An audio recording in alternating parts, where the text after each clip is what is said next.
Olá, irmãos, graça e paz seja convosco. Olha só, hoje vamos ter o prazer de estudar um assunto que nos faz muito refletir sobre a nossa própria vida. Irmãos, estudar sobre o sofrimento de Cristo é algo que devemos atentar cada dia de nossa vida. A cada momento seria interessante que a gente relembrasse, memorizasse e viesse em nossa mente tudo aquilo que ele passou. E por que eu falo sobre isso?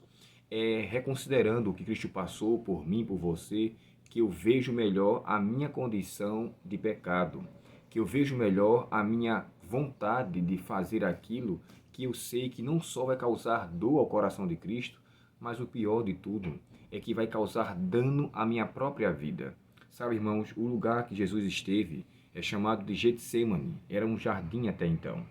Esse jardim é dito por alguns, especificamente o Mário Veloso, ele chega a dizer que esse era um jardim de propriedade dos pais de João Marcos. Isso mesmo, o autor do Evangelho de Marcos.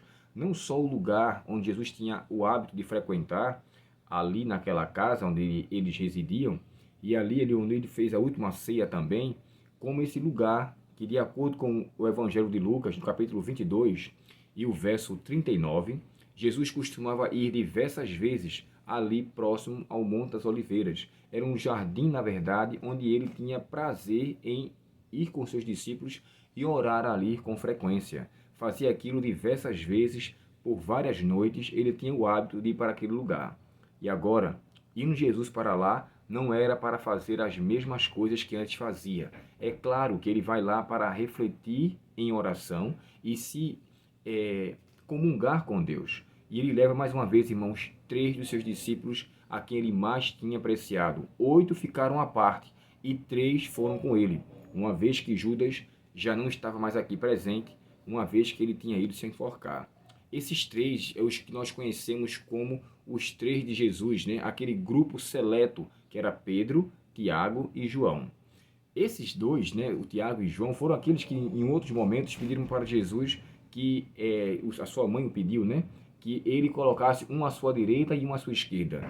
Esses 3 irmãos, eles faziam parte daquele grupo onde Jesus, quando se ia realizar algo realmente bem específico, ele atraía para si próprio. Ele fez parte da ressurreição da filha de Jairo, quando Jesus o chamou à parte e foi até o quarto dele e o ressuscitou. Esses 3 também fizeram parte daquele momento na transfiguração, em Mateus capítulo 17, onde os 3 estavam ali e viram o próprio Jesus se transfigurar e aparecer ali diante deles Moisés e Elias. Esses 3 é os que se enquadram naquela promessa que Jesus falou assim, ó, muitos que aqui estão não passaram pela morte, ou alguns de vocês não passaram pela morte, sem que antes venha o reino dos céus. E o reino dos céus era esse descrito, ou seja, Moisés representando aquele grupo de ressuscitados que ressuscitarão e viverão com Cristo para sempre, e Elias, aquele outro grupo que serão trasladados, o grupo dos que não mais iriam morrer e com certeza passariam de uma vida para outra. Então esses 3 fizeram parte desse momento seleto também, um momento específico que aconteceu ali.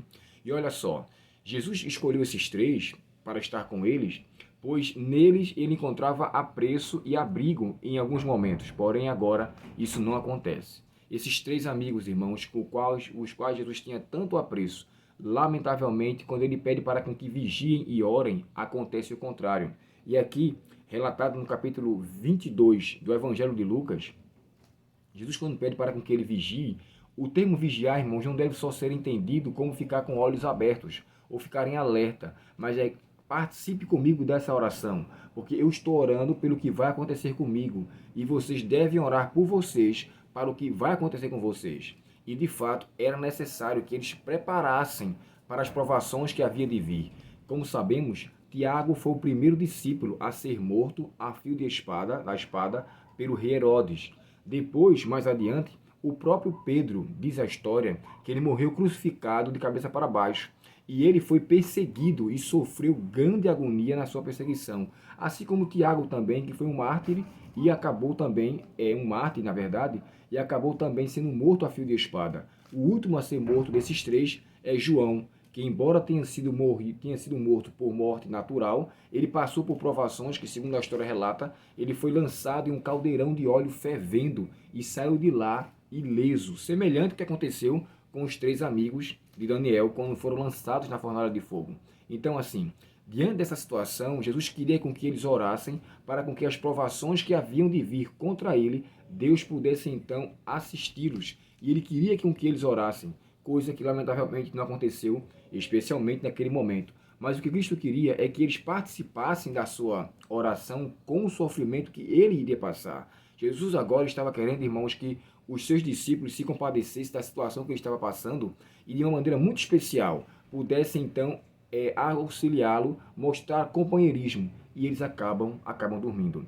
Sabe, Ellen White chega a descrever, e eu aqui gostaria muito de pedir para vocês que, por favor, leia o capítulo 74 do livro chamado O Desejado de Todas as Nações. Esse capítulo, irmãos, relata tão somente só o Getsemane, só aquele ponto onde Jesus estava ali sofrendo, onde estava andando com os discípulos, e ao se aproximar do jardim, o seu semblante agora ficou diferente. Ele ficou se sentindo mal, e a angústia, o sofrimento, a amargura e a tristeza foram tão demasiadamente grandes que os seus discípulos, ao observar em seus olhos, não tiveram a coragem de perguntar o porquê daquilo, mas perceberam que ele estava diferente. Jesus agora, ao estar com os 3, se aparta deles e então cai ao chão. Irmãos, a agonia que Jesus sentiu aqui foi demasiadamente grande. Eu não tenho como descrever. Lucas, quando menciona sobre isso, e inclusive Lucas é o único dos evangelistas que menciona que o seu rosto, o seu suor se transformou como gotas de sangue. Alguns entendem, e eu particularmente acredito dessa forma, que a descrição que Lucas faz aqui é uma descrição, irmãos, que é típica de uma questão que envolve a sua saúde. E como Lucas, ele não só era um historiador, mas ele também era um bom médico, ele então começa a dar descrições do que aconteceu com Cristo ali em seu semblante, com o seu rosto está naquela condição. E a angústia, o sofrimento, a amargura, a tristeza. E aquela tristeza, eu quero que vocês reflitam comigo. Jesus sentiu ali a pena e o peso do que o pecado realmente ocasiona na vida do ser humano. E o que Cristo sofreu, irmãos, o que ele sentiu ali, foi o que todo pecador impenitente, ou seja, todo pecador perdido sofrerá. Cristo sentiu na pele o quanto é ofensivo o pecado. E ele sentiu também a ira de um Deus contra algo que causa distância entre nós e Deus. Por isso que é dito que Jesus se fez maldição por nós. Ou seja, a maldição, de acordo com o que está escrito no capítulo 53 do livro de Isaías, é tido que ele foi traspassado por nossas transgressões e moído por nossas iniquidades. Esse termo moído, irmãos, tem a ver com o nome Getsemane, que quer dizer campo de prensar, ou lugar de prensar, onde se era de fato prensado os azeites, né? Ou melhor dizendo, pensasse agora me deu um branco, rapaz.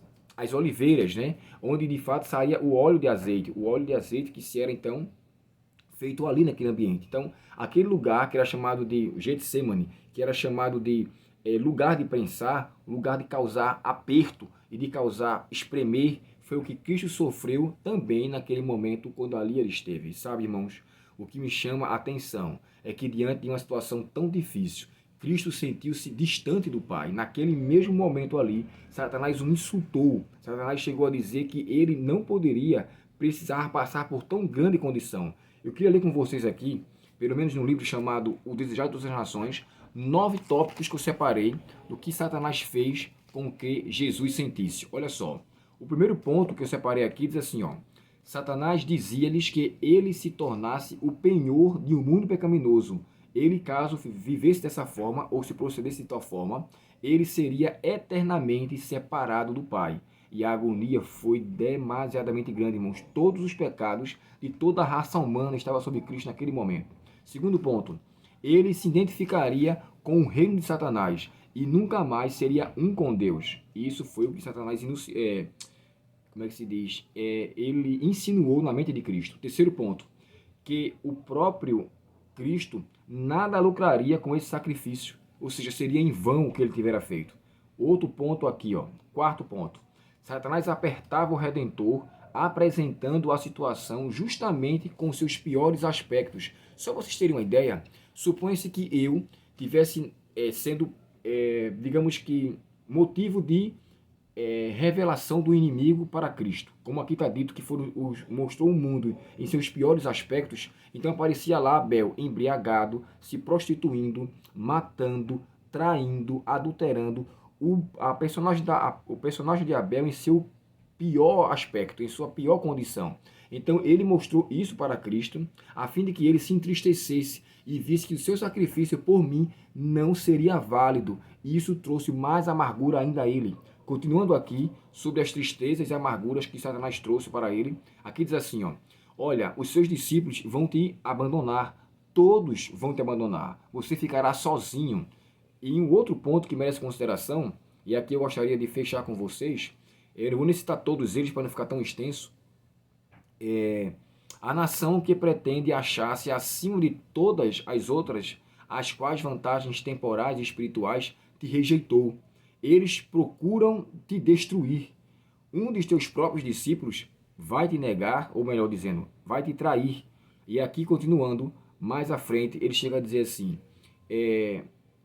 todos irão te abandonar, como eu já falei aqui. Sabe, irmãos, isso tudo Satanás colocou na mente de Cristo, a fim de que ele, de fato, se desanimasse. Então, assim, não foi algo fácil. Olhando assim, parece ser algo que, isso aí eu passaria. Irmãos, não tem como se descrever. O sofrimento dele foi extremamente grande, sabe? A angústia que ele sofreu ao deitar-se ao chão, ele quis se apegar ao chão como se dissesse, por favor, Senhor, não me abandona, não me deixa. Ele não queria sentir-se distante do Pai. É tanto que ele pede, se possível fora, passa de mim esse cálice de sofrimento. E o sofrimento que ele fala aqui é o sofrimento de sentir a distância do Pai para com ele. E temeu que essa distância fosse eterna. O pecado, de fato, ele causa isso em nossa vida. Nós sabemos que, de acordo com o livro de Isaías, o pecado causa uma barreira. Eu e você devemos apelar para que o pecado não cause uma distância eterna. Embora, em alguns momentos, ele nos cause uma certa distância, que a gente reconsidere e volte-se a Cristo, que é rico em perdoar. E uma coisa que eu queria deixar para vocês aqui com clareza é o livro Caminho a Cristo. E esse livro aqui, irmãos, tem um tópico fantástico que diz assim, ó, a redenção é um tema que os próprios anjos desejam se aprofundar. Será a ciência e o cântico dos gemidos. Tem noção disso? O que Cristo fez por nós e a sua salvação vai ser motivo de louvor no céu e cânticos de adoração a Ele para sempre. E aqui diz assim, ó, a íntima misericórdia e amor de Jesus, o sacrifício feito por Ele em nosso favor, requerem a mais séria e mais solene reflexão. Devemos nos demorar o pensamento no caráter de nosso amado Redentor e intercessor. Devemos meditar na missão daquele que veio salvar o seu povo dos seus pecados. O livro é Caminho a Cristo, e aqui no capítulo O Deus que eu conheço, página 89. Que eu e você, irmãos, reflitamos. Antes de permitir com que a tentação venha à nossa mente, paremos um pouco e observemos o que Cristo padeceu. Observemos o que ele suportou tão somente para nos ter de volta em sua vinda, na sua volta. Ele nos quer ter uma relação para sempre. Então ele passou por aquilo, porque embora Satanás o assaltasse e o tentasse com muita força, Ellen White chega a descrever que um anjo vem até ele.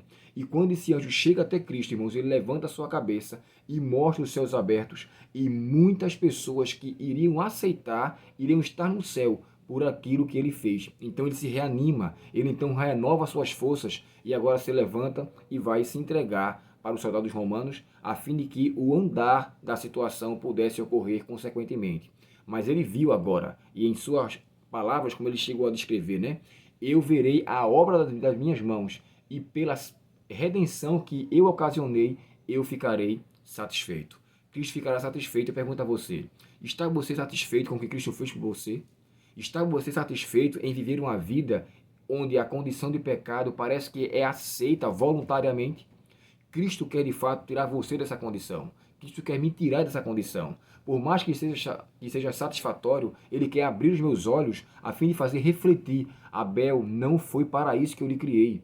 Irmão, irmã, você que está me assistindo, não foi para isso que eu lhe criei. Por favor, abra os seus olhos, deixe o pecado que tão de perto lhe rodeia e corra com perseverança para os braços de Cristo, para a carreira que Ele quer lhe conceder, porque essa é a carreira que lhe está proposta, a fim de que dessa forma possamos encontrar graça e misericórdia nos braços de Cristo em ocasião oportuna. Que eu e você, irmãos, não venhamos desprezar, não venhamos rejeitar, não venhamos desfazer de tão grande salvação que Cristo nos deu. Que Deus, portanto, nos abençoe e nos faça refletir todas as vezes, quando conscientemente quisermos pecar, paremos e pensemos: Cristo não me criou para esta causa. Eu sou do Senhor, não ando só. Jesus ao meu lado eu tenho. Deus, portanto, nos abençoe e nos conceda a bênção de sua presença desde agora e para sempre. Oremos ao Senhor. Querido Pai Celestial, obrigado, Senhor, pela certeza da tua presença e obrigado por tão grande sacrifício, Pai, que o Senhor concedeu ao teu Filho. Ele que estava sujeito a estar separado eternamente do Pai, mas ele abraçou aquela causa e por amor de todos nós, ele está disposto, esteve disposto e está disposto a nos salvar a cada dia de nossas trevas, nossos maus desejos, nossos maus pensamentos. Pedimos a Ti, Senhor, que por favor nos resgata. Não permita com que possamos nos acomodar em nossa vida e o que Cristo fez no Getsêmani não seja em vão na vida de cada um de nós que aqui estamos. Nos dá o Teu perdão, a Tua bênção e um dia com a Tua paz. Te pedimos em nome de Jesus. Amém. Deus abençoe você, Ele lhe proteja e lhe guie e que a palavra do Senhor seja lâmpada para os seus pés e luz para o seu caminho, desde agora e para sempre. Se esse vídeo foi interessante, compartilhe, curta, se inscreva no canal e nos ajude a levar essa obra a tantos filhos e filhas de Deus que precisam ouvir a santa, boa e agradável palavra do Senhor. Deus abençoe você.